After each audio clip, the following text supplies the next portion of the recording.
Coming to you live from John Adams High, it's the Movie Change Up Podcast Disney Plus Weekly Review. As always, I'm your host, Joe Fricke, joined by my normal co-host, Tristan Mayer, and every week we kind of break down all the new releases on Disney Plus and tell you what you should watch, what you shouldn't watch, and kind of, maybe find some things that have been on there a while to recommend. This week, because of last week being Disney Plus Day, it's been a really slow week for Disney Plus. It'll probably be a shorter episode. And so this was more of a let's find some stuff that's been on Disney Plus a while, because I don't think we really got any major new drops. So, Tristan, kind of, how was your week with Disney Plus? Yeah, it was a lighter week, like you said. After Disney Plus Day, they were kind of like, okay, we blew it all already, so give you a week off here. Because we have a Hawkeye starting next week, so we're going to have a busy week then. But yeah, 1 week off, not too bad. And it gave me a chance, like I said, to fill in some stuff that I hadn't watched yet. And we'll talk about the Doogie Kamealoha season and that kind of as a whole. It'll be fun to be able to talk about that as like a whole entire product. And we'll be dedicating some of the show to that. And it's going to be a fun one. So even though we don't have a lot to talk about, I'm sure we'll have a lot to discuss here. Yeah, next week we'll be talking Hawkeye, and then the ramp up for the promotion of Book of Boba Fett will be kicking off, kind of. So we'll be able to talk about that as more news and information comes out. We'll probably get some more trailers to talk about. So yeah, it'll start to pick up a little bit. But yeah, let's start off with Doogie Kamealoha MD.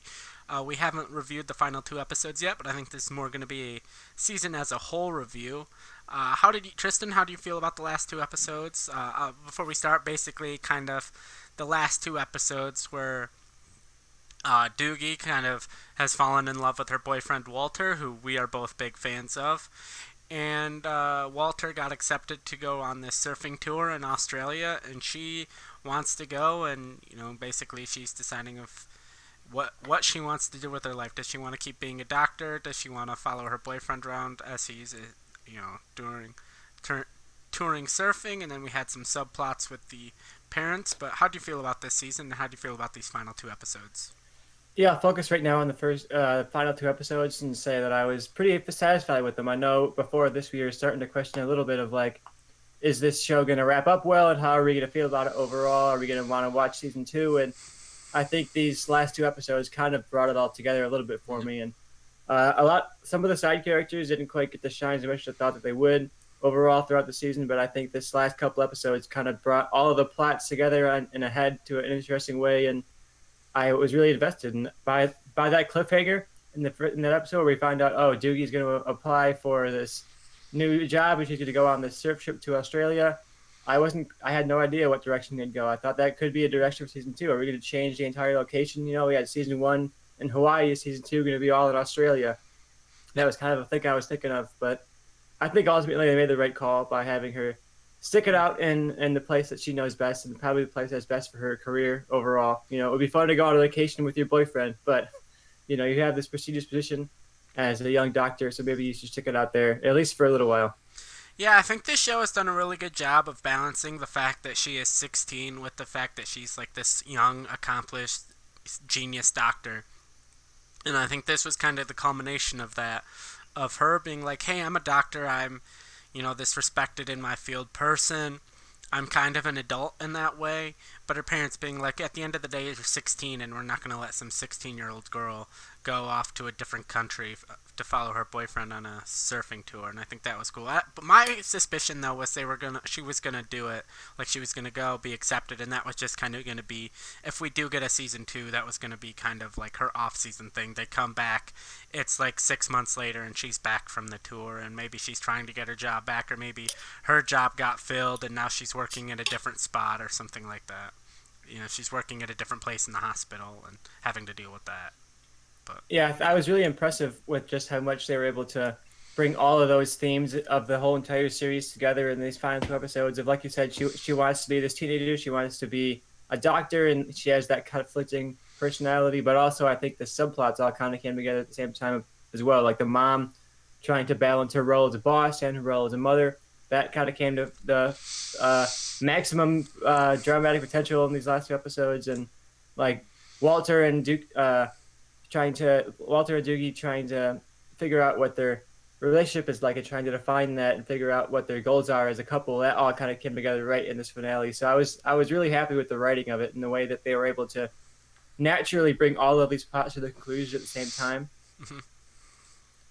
And Yeah. yeah, I'm looking forward to season two. I thought overall this whole season was really impressive. You mentioned that it was the first episode or two really kind of surprised us, and it became something that we were like, oh, we were going to watch one episode, but now we're watching all of it. And uh, by the end, I was really invested, and I realized I cared about the characters more than I thought that I did, and I was invested in, oh, what choice is she going to make, and what's that going to mean for her relationship with all these other characters? Are they going to follow her to Australia? Or are they not? And 2 months doesn't sound like a long time to like an adult, but when you're 16, 2 months is like an eternity. And I was thinking in my head, like, all right, 2 months is not that long. Like Walter can just go to Australia and come back in 2 months. It's not that big of a deal. But when you're 16, 2 months, like I said, that's way too long. You think 2 months and you're like, oh my god, I'm gonna be a different person in 2 months. So I think it was fun that it kind of was able to play that 2 month gap as something that was actually really big and really important in their relationship. When I would think if they were like 10 years older, they'd be like, oh, 2 months, it would suck to be without you, but like we'll FaceTime. Yep. Yeah, it was kind of funny though. There was like Walter, the actor that plays Walter, I think we discovered is like 23, 24 or something like that. I'm not 100% sure. And he definitely looks like 16, 17 in the face, but there were a few upper body shots where I saw some profiles of his arms, and I'm like, those are not the arms of a 16-year-old boy. And I thought that was kind of funny. Like, there was a few moments where they were like kissing, and it looked like a grown-ass man kissing a girl. And I'm like, okay, maybe we need to have a different angle on some of those camera shots. But yeah, I was just looking up quickly. A season two hasn't been confirmed, but the showrunner has like teased kind of thoughts and ideas of where she wants the show to go. So I think the people who work on the show are pretty confident in a season two and the potential of a season two. Yeah, I would hope so because this show had like absolutely no buzz or no one was talking about it really outside of like us. Yeah. I couldn't find anybody online who was like hyped over the show or talking about it at all, let alone week to week. So I would really hope that maybe season two could come out and be marketed a bit better, pushed a bit more, and maybe something that would be talked about a little bit more. Yeah. But Disney Plus is so crowded; it's hard to have some of these shows that are like very good but not part of the biggest IPs of Disney to be talked about. When they're always launching Marvel stuff, launching Star Wars stuff, and when it's not out there, they're talking about it. Yeah. So shows like this definitely fall through the cracks. That's why, like with Disney Plus Day, when some people were upset Star Wars and other things weren't focused on. I mean, Marvel got some focus, but I'm like, I'd be okay if they kind of made Disney Plus Day like, hey, when we drop Star Wars news and Marvel news, like those dominate the news cycle. Like, I'd be okay if they were like, hey, Disney Plus Day is more our day to talk about, like, Doogie Kamealoha or Turner and Hooch or some of these other, Diary of a Future President, some of these other shows that don't really get the hype, don't really get talked about, and we're kind of going to push those to the forefront today. And I almost think that's what it should be moving forward. You maybe drop like one Marvel trailer, one like Star Wars teaser or something, but I think outside of that, like you can drop Star Wars news, Marvel news whenever, and people will pay attention to it. But how often are people really going to pay attention to like Doogie Kamealoha news? Like, I would have been more hyped for a confirmation yesterday or on Disney Plus Day of like Doogie Kamealoha season 2 is coming March of next year, more than I really would have like, oh yep, we're announcement, Acolyte's going into production. It's like, okay, Yeah, cool. I think not to turn this into entirely like a post-mortem of Disney Plus Day, but I think that could have been a better move. Is you have your Star Wars celebration, you have your Comic Con type stuff to drop Marvel things, Yeah. but I could see Disney Plus Day going forward if they try to do it more organized and more kind of Yeah, like streamlined. If Yeah, it's 'cause like, we oh, could talk here's like about our how- panel, or here's like our 2 hours, where we sit here and we go through all of our Disney Plus stuff, but even in the way Disney Plus Day was formatted, it's easy to have stuff get buried.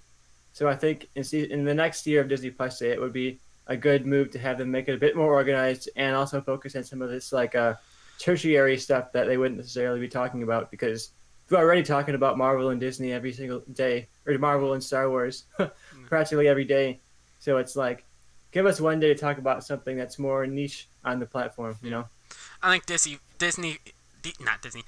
fandom would be more of closer what Disney Plus Day should be, streamed live on YouTube and on Disney Plus. Maybe have it streamed live on YouTube and simultaneously on Disney Plus, but maybe have some, you know, um, stuff that you can only watch on Disney Plus, whether it's like a trailer or something that's more big time. Yeah, I think DC fandom definitely has like the structure and the format figured out, and Yeah, they I just think don't if have you content anyone cares about. not much to show off, yeah. All right. We haven't really talked about the subplot much. There we go. Words. You got it. So we got a little bit more with Kai, her older, well, not older, but her brother, and her best friend. And that's kind of been a will they, won't they. Her best friend's been crushing on her brother the entire episode, and now as a distraction, they kiss. But her brother really didn't seem all that into it. So you think that was kind of the death of that whole relationship, when you thought, oh, is this going to be kind of the start of that, where the brother they kiss and the brother was kind of whatever about it, or do you think there's going to be a revelation in season 2 that he's felt the same way, he just has been hiding it? I actually read that the opposite way. I thought he was pretty into it, and I thought Okay. their conversation in the finale where they like almost brought it up, and there was like that pause, and I thought that was kind of both of them filling in the blank of like, oh, we kind of like this, but we're not ready to say it yet. And I'd be very curious what both of those characters are up to if there is a season 2, because I think both of them got pretty sidelined throughout the show. Sometimes like there's parts where I forgot that brother even existed on the show, that he'd show up, and I'd be like, oh, I forgot about that guy. He's still here too. And Steph, for the best friend of Doogie, or the best friend of Lahela, she was not necessarily there all that often for some of her bigger moments, and she felt more like, oh, she's here to like give commentary every couple of scenes or whatever. So I would love to see both of those characters get their subplot in season 2 and actually follow through on that, and maybe not have them in a relationship. Maybe you can see them both kind of pursuing and figuring out the feelings for each other. Yeah. All I want next episode is one that solely focuses on Walter and the dad hanging out and broing out and surfing. I think that would be an amazing episode. Best episode of the series. Yeah, I feel like for a show that could have easily been very kiddie, they actually had two adult characters that I thought were really interesting throughout the entire season. Like the dad could have so easily just been like this one note goofy dad who sells shaved ice and that's it. But even he had a heartfelt arc by the end of the season. He had his uncle Jack, I believe his name was, who was passing away potentially. He was getting very sick, and he was having this kind of crisis of, that's my dad's generation passing away. That's like the tradition of Hawaii passing away, and when they die, is that tradition going to be gone? And I think that's a really fascinating element that I never thought they'd necessarily bring into the show, like the culture erasure of Hawaiian culture and how easily that can die with generations if you don't preserve it. So I thought that was a really touching arc in the final episode of them having to kind of like touch back into their roots and bring Uncle Jack back out and give him that kind of potentially his final. I mean, the actor passed away between then and now, so I would assume that's Uncle Jack's final appearance on the show. So I thought it was a very heartfelt arc for the dad and for Uncle Jack. Yeah, I really liked it. I think they're probably going to open with that with season 2, just because of how much of the if we do get a season 2, I could see season 2 opening with like Uncle Jack's funeral, with how much season 1 ended focusing on him and like how it's the nearing of his life, and I could see that kind of being the crux of the opening of the season. Yeah, I'm really impressed by this show. We've mentioned it all the time how much we were surprised by it, but the fact that it like maintained that all the way to the end, I was really happy with it.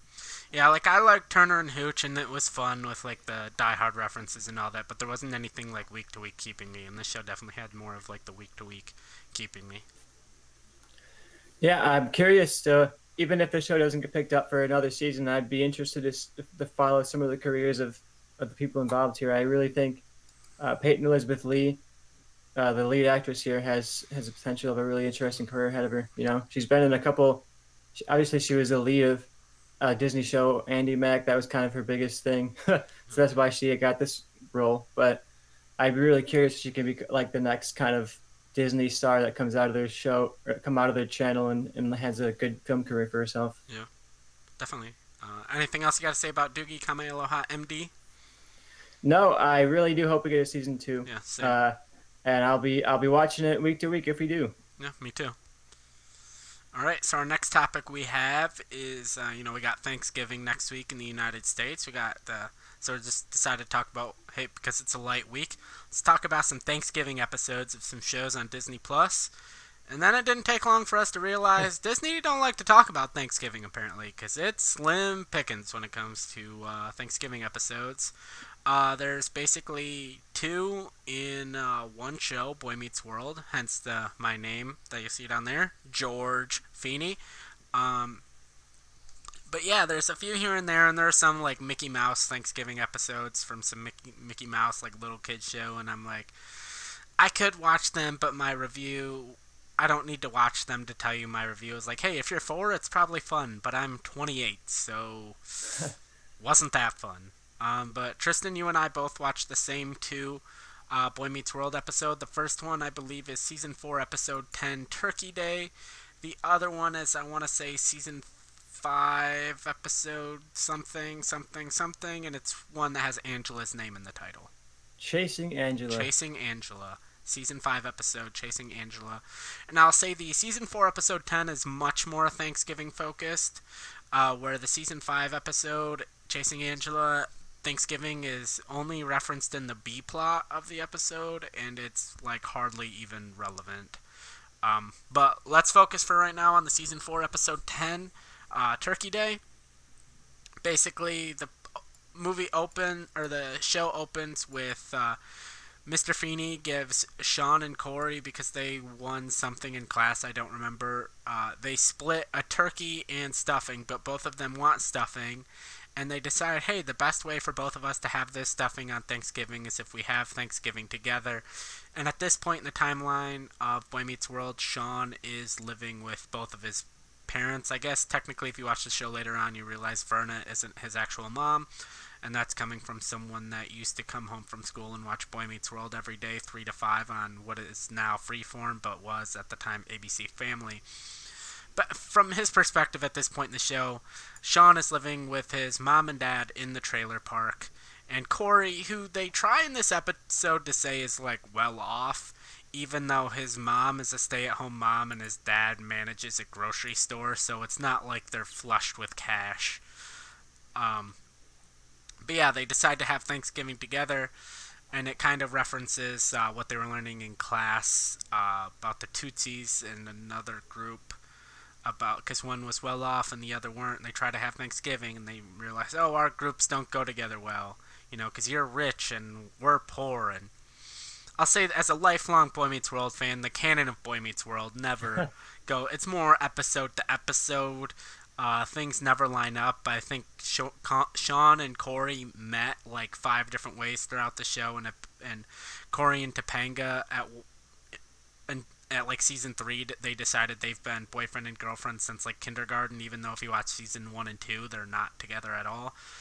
And so, anyways, back to the actual plot of the show that's relevant to Thanksgiving. They have Thanksgiving together, and it's kind of about these two groups of people coming together. Tristan, what were your thoughts for this episode?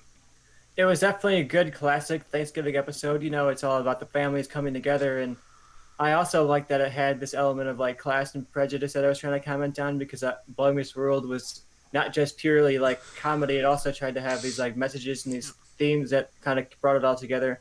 And you mentioned that they tried to sell us on this him being more well off than he might actually be, and I thought that was interesting because like you think of someone in that kind of like lower middle class bracket of being like not particularly well off, but when you compare them to someone in the lower class, that kind of is like an eye-opening experience for him of like, there's like people who are way worse off than even I am, and I like that about this, and I like that it wasn't purely like a heartfelt everything is good and perfect kind of Thanksgiving episode. It had elements of like there's problems in the world, there's prejudice in the world that we have to figure out and deal with, and we can improve ourselves to be better through that. And definitely a good one to watch, I think, if you're looking for any Thanksgiving episode out of the ones you're talking about that's actually like a genuine Thanksgiving episode of the classic Disney show. This is easily the one. And I feel like it's an episode, I mean, it's hard to tell because I know the characters so well. I feel it's one you don't really have to have any knowledge of Boy Meets World going into it. I feel like it's pretty like generic. You can kind of come into it, and whatever you don't know, you'll figure out pretty quick. I feel like as someone who knows more of like it's weird to say Boy Meets World canon, I feel like they could have almost done more with that, of like them maybe thinking that the Matthews don't belong, but knowing that like Alan grew up when his dad was a janitor and stuff like that. That they could have done more of like, oh, you would think maybe these two groups don't go together, but Alan could have been like, oh, I grew up poor, like I grew up in a low income situation, so you know I do like know what your situation Hmm. is like because I grew up like that. Like there was a whole like the main plot line throughout the show is Corey always questions like, why do you let me hang out with Sean, kind of a thing. Like this kid is seen as a bad kid, and Alan throughout the entire show is like, because when I was a kid I was Sean. So I feel like they could have done more with that, but either way, it's a show from late '90s, early 2000s ABC TGIF lineup with Family Matters and Step by Step and those shows. So they're not going to be like this. It's not this like super hardcore hitting, Emmy winning writing we got going on here. It's a family sitcom aimed at teenagers who aren't quite old enough to go out on a Friday night yet.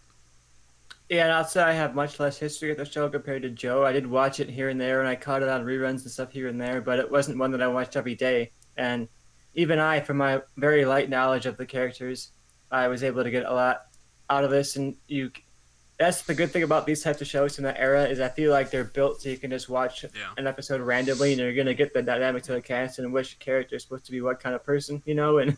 you might miss some of the nuance here and there, but especially this one, I think works perfectly as an entry point. You immediately grasp the characters' roles in the story and what they're kind of representing, and it also is kind of separate. The story isn't like right in the high school, right in the same settings as the other episodes. So I feel like it Yep. serves in a way as like a standalone episode where you can easily watch it by itself. Yeah. And then the season 5 episode we'll just touch on really quick because the main plot had nothing to do with Thanksgiving at all. I don't even think they talked about the fact that Thanksgiving was coming up. It was basically Jack and Eric, who are college roommates. Jack being Sean's half brother, and Eric, Corey's older brother, are hosting Thanksgiving in their college apartment for some reason, with the entire Matthews clan coming to their college apartment. Again, no one would ever do that. Uh, um, and so Jack is trying to figure out how to make food to impress Alan, uh, Eric's dad, because that's a thing that would ever happen, and because Thanksgiving is very important to him, and he's always had a big Thanksgiving meal. Even though the season prior he has Thanksgiving at Sean's trailer, so Thanksgiving wasn't really that important to him then. The season before, like I said, Boy Meets World canon is very fast and loose, and they never gave a shit. Um, but yeah, that's kind of the midpoint. And then they like try to make a pumpkin pie, and there's bones in it for some reason because apparently um, Jack is that bad of a cook. And the episode ends with Corey and his parents and family all showing up to Eric and Jack's college apartment with Thanksgiving meal, food already made. They were like, yeah, you're college kids. We knew you weren't going to be able to handle making food because no one would ever expect a college kid to make a full Thanksgiving meal on their own for their parents in their college apartment.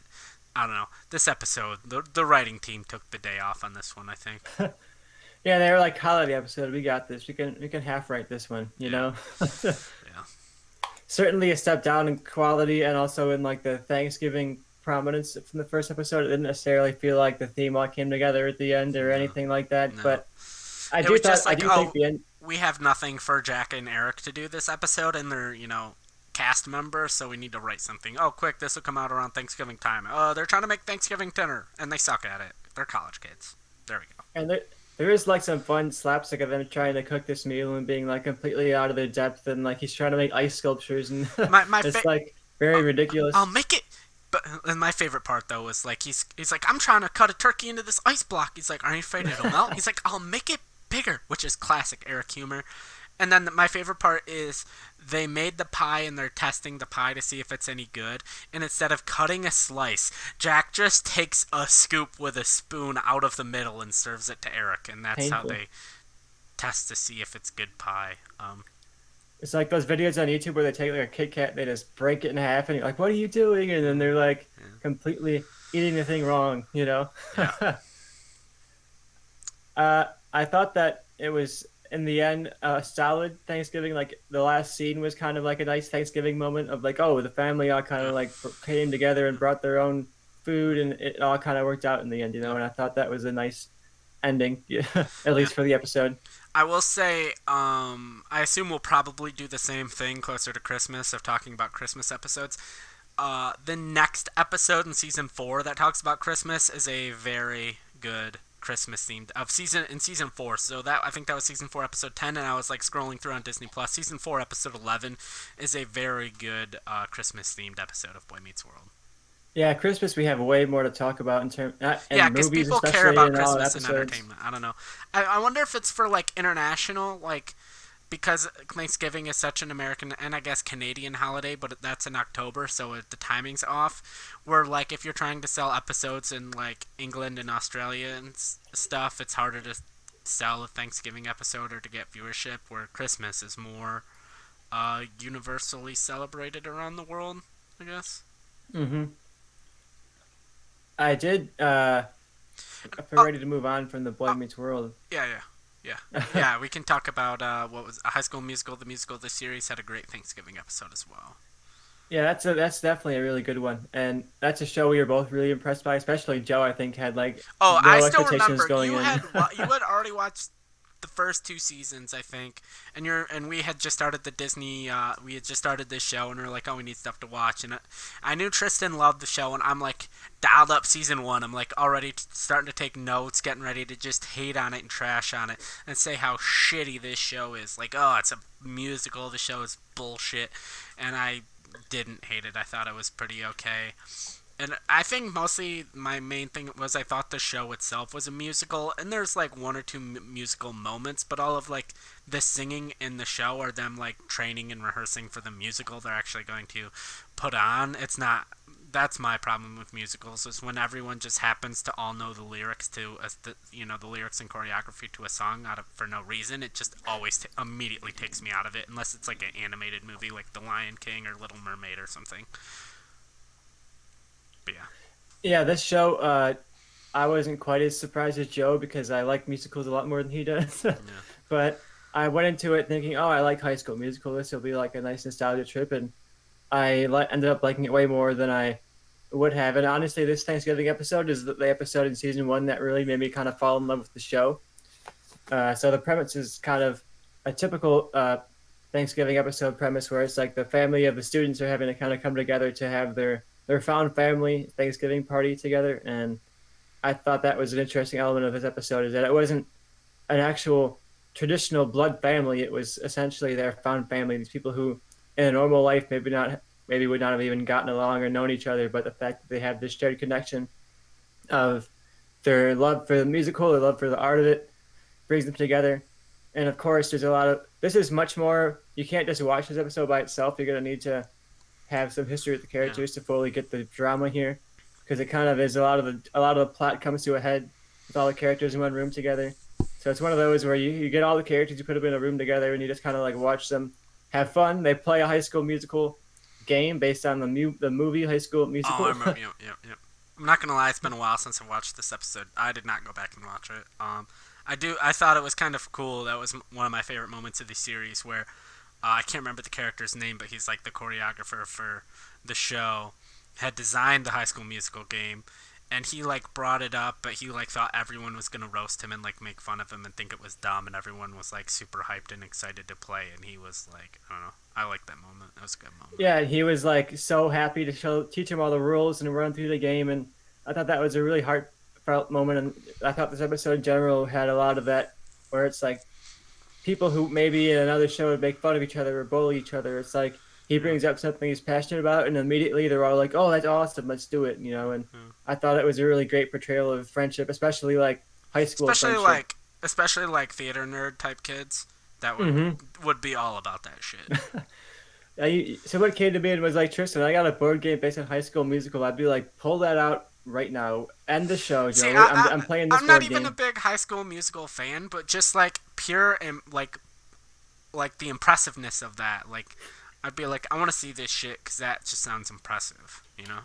I want to shout out to my younger brother who made a 24 board game when we were young. When you're obsessed with the show 24, Ah, okay. so the show reminded me of my little brother in a way because he literally made a board game based off of the show 24, and Nice. it might not have been High School Musical, but it was like this thing he was obsessed with. So he made a game about it, and we played it as a family. And this reminded me of that. That's awesome. Yeah, I definitely recommend this episode. I wouldn't say you can watch it by itself, like I mentioned, because there's a lot of plot. I don't want to get into the spoilers for the show if you haven't seen it, but a lot of the plot with some of the side characters and their drama together, their relationships all kind of come to a head in this episode. So I liked it in that way too, where it wasn't just a filler episode about Thanksgiving. It actually also forwarded the plot of the show. Yep. So I thought it was one of the better episodes of the whole series, honestly. And if you're a fan of the High School Musical movies, I would definitely check out High School Musical, the series. Yeah, I definitely recommend it. I think season three is coming out. I don't know when, but they're having season three coming out. Yeah. uh, so I'm gonna be really excited for that one. Yep. All right. And did you watch any other Thanksgiving episodes? Cause I'll be honest, I did not. Cause there weren't a lot of options. I watched a couple of the Simpsons ones. All right. I don't have much history with the Simpsons, but as it was on Disney Plus, I started checking out some of their iconic episodes, and I watched a lot of the Treehouse of Horror stuff for Halloween. So I thought, oh, they must have really good Thanksgiving stuff too. And these were not nearly as impressive as their Halloween episodes were. uh, they have a couple though. It's like season two has one called Bart versus Thanksgiving. Season five has one called Homer versus Dignity. uh, there's a couple throughout, but not nearly as much as there are for the horror episodes. But I do think that they're perfect for Thanksgiving. If you have your family over and you want to put something on in the background, I think Disney Plus has like a playlist of their Thanksgiving episodes, so you can literally just hit play and run through them. And Nice. it's a perfect thing to put on in the background, and like your family can be having a conversation, getting the food ready, and look up for some funny Bart joke or something like that. Homer get hit in the face, typical Simpsons humor. I thought the most recent one from season 31 was a Thanksgiving of horror, so it was kind of a combination of their Treehouse of Horror and also a Thanksgiving episode. So that was kind of a fun one to watch. I saw that one is a fun one if you're into their horror episodes, the Treehouse of Horror, and you also want to see a Thanksgiving episode. That's probably one that I would check out from season 31 though. So it's not like the peak of the Simpsons, just towards their end where it's just becoming kind of terrible. But Treehouse of Horror is still pretty good even in the bad seasons of the show. Yeah. Yeah. I can. I'll be honest. I can't remember ever watching an episode of The Simpsons. I feel like I have at some point, but to give you a plot of a single episode, I could not. Yeah, I don't think I watched some of it, but it was one of those shows that for some reason or another I was not allowed to watch as a kid. Yeah, me either. And then I So feel like its prime was like way before our pop cultural awareness, so it was never a thing we were like dying to go back to. To me, it's just one of those shows that's like, oh yeah, that's kind of on, that's kind of cool that that's still running. But I've never met a person in my life that actively currently watches The Simpsons, so I'm very confused by that. I feel like it's just there's Matt Groening like made some weird contract with Fox back in the day that they're just not allowed to cancel the show. yeah, I don't know what like blood sacrifice he made to the Hollywood gods that he's still making 30 plus seasons of the show, but I want that's good for what them. if you're out there and you're currently actively watching The Simpsons, like week to week, like it comes on, new episode, and you're that's appointment television for you. DM me, message me, tweet at me. I will invite you on the show because I want to interview you and know what your life is like. Why? What about The Simpsons currently keeps you coming back week to week to watch every episode? I want to know Yeah, because I'm we will curious. do a whole special just in The Simpsons. If you call in and say, "Hey, I'm a Simpsons diehard. I've seen every episode. I keep watching it week to week," you can host this show for an episode. We will give you the reins. Tell Yeah. us why you love this so much. Yeah, I'm curious. Like, I genuinely want to meet someone that actively watches The Simpsons week to week. And they do have some really solid episodes in the early seasons. So I think if you haven't seen it, there are some episodes worth watching. But it's one of those shows that I think you can definitely jump around on. And Yeah. I'd recommend the Thanksgiving of Horror episode. I'd also recommend the season 2 and season 5 episodes, Bart versus Thanksgiving, Homer versus Dignity. Those were the better ones. And then there's some mid-tier ones in season 13 and season 17 that are also pretty good. Homer the Mo in season 13, and The Wettest Story Ever Told in season 17. Uh, all solid background watches of the Thanksgiving season. So if you're looking for something, like I said, to just throw on while you got your family around or while you're getting dinner ready and you want to look up for something funny and go back to cooking your turkey. I think it's a perfect show for that. Awesome. All right. You ready for our next topic, or did you have another show you watched? I don't remember. No, I'm I'm not a ready. good That was host. pretty much the max of Thanksgiving shows. So we tried to cover it all for you guys, but there wasn't much to choose from for Thanksgiving episodes. All right, and because of that, there's like no Thanksgiving shows really. There's no real Thanksgiving movies. Like Planes, Trains, and Automobiles is really the only Thanksgiving movie, and you could kind of replace that holiday with generally any other holiday. He just has to get home for Thanksgiving, and that's the only thing that makes it a Thanksgiving movie. You could kind of say he has to get home for Christmas and none of the rest of that movie changes, or he has to get back for his anniversary or this or that or whatever reason, and the rest of the movie does not change. Um, and so with Hawkeye coming out next week as well as it being Thanksgiving, we decided, hey, what if there was an MCU Thanksgiving movie? What if they decided to make Thanksgiving a prominent plot point or a prominent thing in an MCU movie? And because of our main show where we pitch movies, we decided, hey, let's do that as a topic. It's a slow week, it's the perfect time. And so we are going to each pitch a MCU based Thanksgiving movie. And Tristan talked a lot about The Simpsons, at the end of our last topic. And so I will go first this time and give him a break from speaking. And this is my pitch. Maybe Tristan's is similar to mine, maybe it's very different. I have no idea. So the director of mine is James Gunn, because I'm essentially just going to make Thanksgiving a prominent uh, focus point of Guardians of the Galaxy Volume 3. So Guardians of the Galaxy Volume 3 is essentially just going to be a Thanksgiving movie. The movie opens with a flashback of Star-Lord and Gamora pre-Infinity War. They're talking about their lives, what their lives were like growing up, including Star-Lord talking about Thanksgiving. And we even see, with everyone on the ship, Star-Lord kind of has that elementary school version of Thanksgiving because he hasn't been to Earth since. So that's kind of how he envisions, like, what is Thanksgiving? He's like, oh, like the Pilgrims and the Native Americans, they got together, everything was cool, copacetic, and they had dinner. That's what it was. And then, Star Lord says he hasn't celebrated Thanksgiving since he left Earth, and says he's never really had a family to celebrate with. But now that he has Gamora and the Guardians, he has that family now, and he promises to celebrate the next one with Gamora and the rest of the Guardians. So we cut to present day, and Star Lord is remembering that conversation that he had with Gamora, and it kind of inspires him to find Gamora, because with the whole Endgame situation, it's the his Gamora is dead, and 2014 Gamora that never became good and joined the Guardians is out running around. And so he decides, what, I'm going to go find this Gamora because I made a promise to her that I'm going to celebrate Thanksgiving with her, and that's what I'm going to do.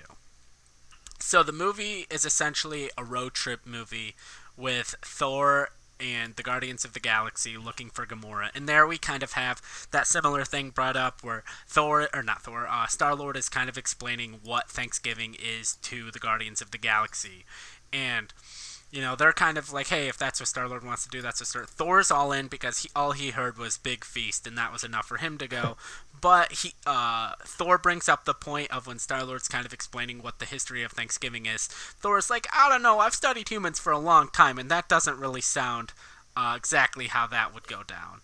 And so you kind of get maybe a touch of like what real Thanksgiving might have been like, and that. And so eventually they're hopping from planet to planet. We get these fun adventures. Like I said, Planes, Trains, and Automobiles is really the only Thanksgiving movie, and so it's kind of an homage to that because they're hopping all around the galaxy looking for Gamora on this mission. And they eventually find Gamora, and she is leading her own group of people that kind of go on missions. It's kind of her own version of the Guardians of the Galaxy, and all of the Guardians are kind of represented by someone on Gamora's team.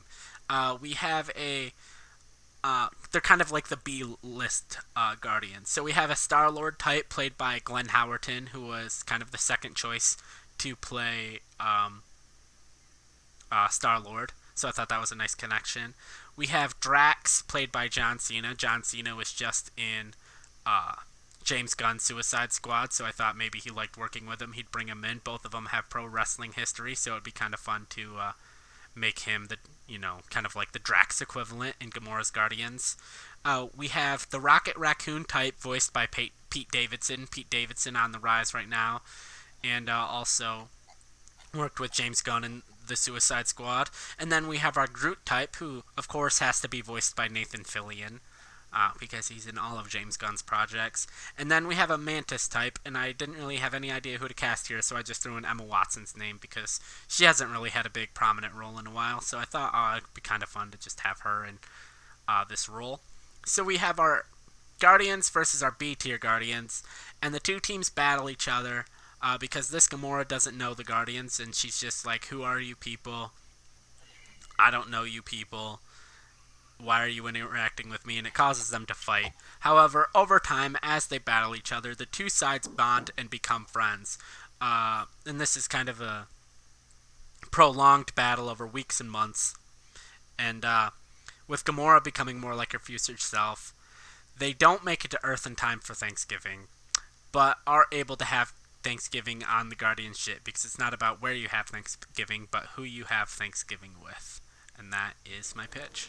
It's about bringing Gamora back to the Guardians while also expanding the Guardians of the Galaxy team. I definitely like that. I think it's a good use of a movie that we already know is coming out and how you kind of like work that into a Thanksgiving theme. And I definitely think the theme of like coming together as a family is something that's so prominent in Guardians and also in Thanksgiving, and Guardians has that element of the found family, people who are scattered from across the galaxy coming together, and people who would have been rejects from society, maybe like Star-Lord is kind of like an outlaw type person. Rocket Raccoon never really gets along with anybody else, and the fact that they were able to all come together and form this Guardians team is very much a found family story. So I think that fits perfectly for a Thanksgiving movie, and I would definitely like to see your cast. I think Pete Davidson is a great call for a Rocket Raccoon type of character. Yeah. Like, So I'm I sure, think like, I would pull in real, but number one for a pitch that wasn't a real pitch. Like, if this was our show, I would have, like, tried to find, like, those weird, obscure Marvel characters. But because it's not, I'm just like, okay, I'm sure there's a character out there that's similar to Rocket Raccoon, but that's not that they could find. And same with, like, Drax and all of these other characters. Characters that are similar to them out that are aliens in space that are, like, not even B or C or D or E level characters, but like G level characters that they could find and pull and bring in. Yeah, I like your pitch. I'll move on to my pitch really quickly because we did touch on some similar themes, but I approached mine very differently because you seem to try to appeal to the planes, trains, and automobile, the Thanksgiving movies that we know, and I aimed a little bit more towards a TV show similar to the ones that we talked about, where it's about like a family having to come together against the odds and make this meal work. And so, for my premise, my main character is the Punisher, and we follow him in the year after the snap in Infinity War before they've all come back. And Is it John he's Bernthal? it is John Bernthal, Okay. so he's coming back to finally be the Punisher that we want him to be in the big screen.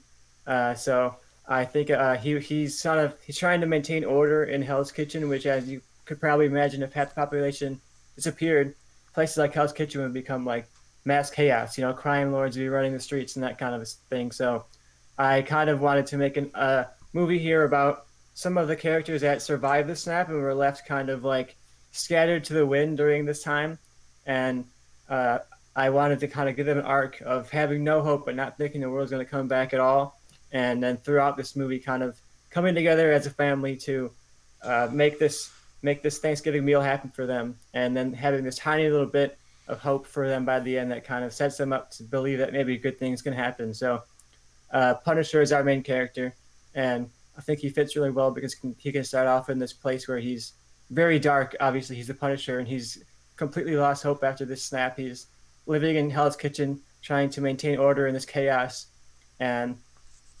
he runs in that chaos to Clint Barton's Hawkeye, who is out doing a mission. As now, he's not really Hawkeye at this point because he's taken on that new mantle and new name and everything else.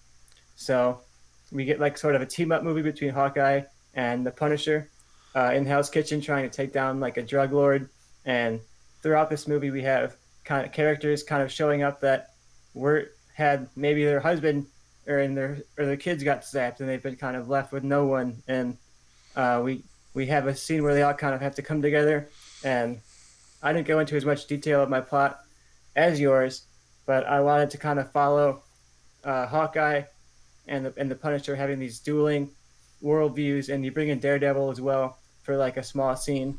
So I think having these characters that were kind of left out of the snap and are having to kind of maintain order in Hell's Kitchen, and it would be a nice touch to have them all come together at the end.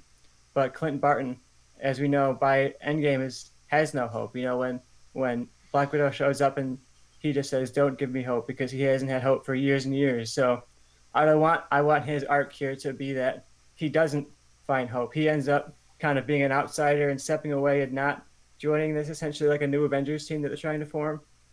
So by the end, Punisher and Daredevil and some of the characters that we know have are alive after the snap decide to come together on Thanksgiving and have this makeshift meal together. And amongst all the chaos, amongst all the death, amongst all the burning of the streets and things like that, they have this one night where these characters who have lost everything have some time together. And in that moment, they kind of decide, like, hey, that Defenders thing we did for a second was kind of cool, but maybe we need to do that again. And we get kind of this tease that Punisher, Daredevil, and some of the more kind of B tier Marvel characters who survived the snap formed up this new superhero team to, since the Avengers are pretty much gone, they're the new team that's trying to maintain order on like a street level during the chaos of the snap. Because I think that's such an unexplored timeline in Marvel, in between the snap and the end game, essentially, where the world's in chaos. And how was that chaos maintained? Like, how did Hell's Kitchen not completely fall to crime lords in that snap? And I wanted to fill in that gap with the story with Punisher and Hawkeye having to work together and reach out to some of their connections across Hell's Kitchen. And so you have the elements of Thanksgiving where the family's having to come together, and you have the elements of like finding hope at the end, which I think is a good thing of Thanksgiving episode. It's kind of about like, hey, if you have your family, that's all you really need, you know. And I like the element of the found family as well, something you touched on in Guardians. So I want to touch on that here, where these people who have no one have found each other. And I like that Hawkeye still has a lot of growth to do, so he kind of steps away and says, sorry guys, I have my own show for this, and walks away. So you don't necessarily break the canon of Hawkeye's arc, but you have that little tease of like, there's this little tiny hint of hope in him that he wants things to be better, even if he doesn't think they're going to be. And that's kind of my Thanksgiving pitch. It's very much about Thanksgiving and the family coming together. And I like the idea of focusing on these smaller tier Marvel characters who are left out to maintain order while the Avengers were like moping around after Infinity War. All right.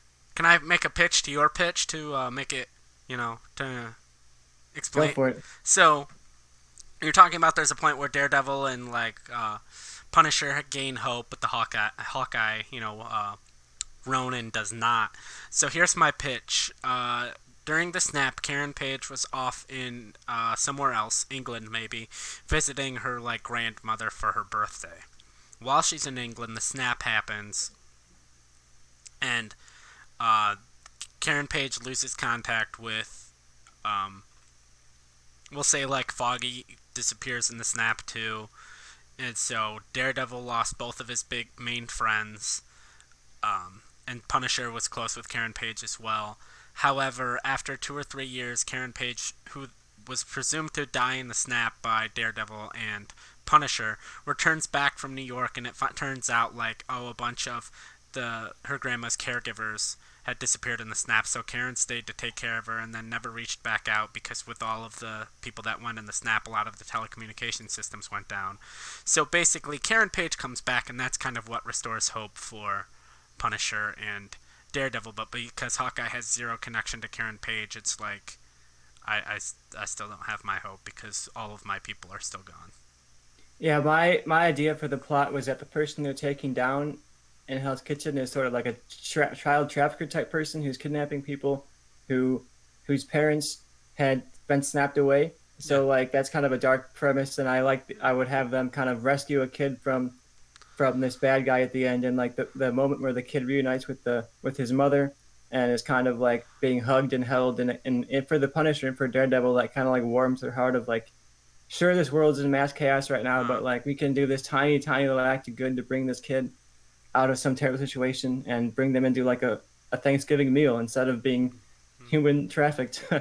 And I think for Hawkeye, he'd feel the need to save that kid and help them, but it would also remind him too much of his own Yeah. family and his own children Yeah. to I the like point where that he better. wouldn't be My able to be idea part of sucks it. compared to that. Your idea is great. My idea sucks.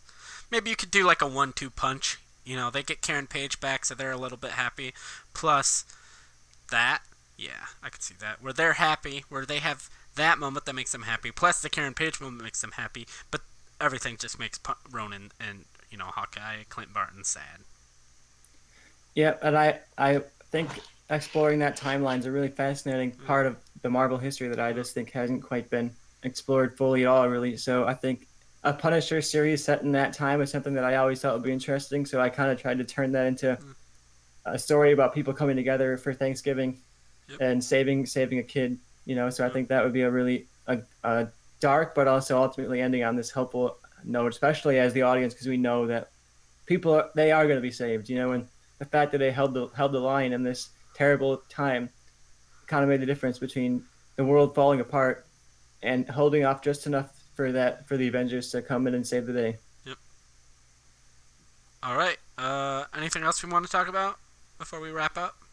I don't think so. I want to quickly mention that D23 is happening this week, and Yeah. they have a Disney Plus download panel where they're going to be revealing some kind of stuff, but I don't expect there to be Yeah. huge reveals. But Yeah. Like, I think maybe a couple of release dates, maybe something like that. yeah, ninety It, percent of D23 this year is focused on like the parks and everything. So I think that's partially why they're not marketing it as much because I feel like it's most like if you're not a parks person like me, if you don't ever go to the parks, like nothing they announce is gonna affect me at all. And a lot of it's like the cruises and stuff too. So there's like one thing that's like Disney Plus download that's like 2 hours. So I don't know. With Disney Plus Day, I'm kind of not expecting really a whole lot. Just more reaffirming shit we already know, but we could get some new information. yeah, it would be a weird choice to have Disney Plus Day come out and have not quite a lot of announcements, and then be like, oh, but this D23 that's like 90% park oriented, we're going to have like huge announcements. Yeah. But I do think the one thing I somewhat expect, because it's very park oriented, and we just this year saw the Muppets Haunted Mansion, I think we could get an announcement of a couple more of the Muppets adaptations of some of these rides Yeah. from Disney. Like, do we get like a Muppets Jungle Cruise? Do we get like a Muppets Pirates of the Caribbean? Yeah. Obviously, those have already been adapted into movies, but so did Haunted Mansion. So Yeah. I think it would be fun to see the feature of those Muppet shows, Muppets Hall of because I like Presidents. that Haunted Mansion one. Yeah, we'll see how they work that one out. Muppet. What else? Muppets. It's a Small World. It could be, and I mean they Muppets have 2 hours, Matterhorn. so I just don't know, for 2 hours you gotta have something. Yeah. And whether it's just really small announcements, whether it's like a release dates for things, or kind of We're like a better, revamping another ride. I named all the rides I knew. yeah, Splash Mountain's getting a revamp, Yeah. so maybe we can get like a Splash Mountain Muppets. Yeah. Cars Land is becoming Cars 3 Land. Hey, it is Disney. It could pull some plot twist and be like, oh, here's all the release dates for all the Star Wars shows, and Yeah. we're like, oh, okay, Okay. you held off Probably on should have that. said that last week, but whatever. You do Yeah, you, Bob Chapek. it would be a very funny move if they had all these reveals Here's randomly the on trailer this. for Ahsoka. Yeah, Bob Chapek won't be there, but Yeah. in What a spirit maybe. dingus. Alright, so I think that wraps up our show for today. I have nothing else, so Tristan and everybody else watching, I guess not Tristan, I guess it's more a message for the viewers. Without further Just ado, goodbye. Hey, thank you for watching the Movie Change Up podcast. We'd really appreciate if you liked, commented, subscribed, and shared us with anyone you think might be into what we're doing over here. Thank you. Have a nice day.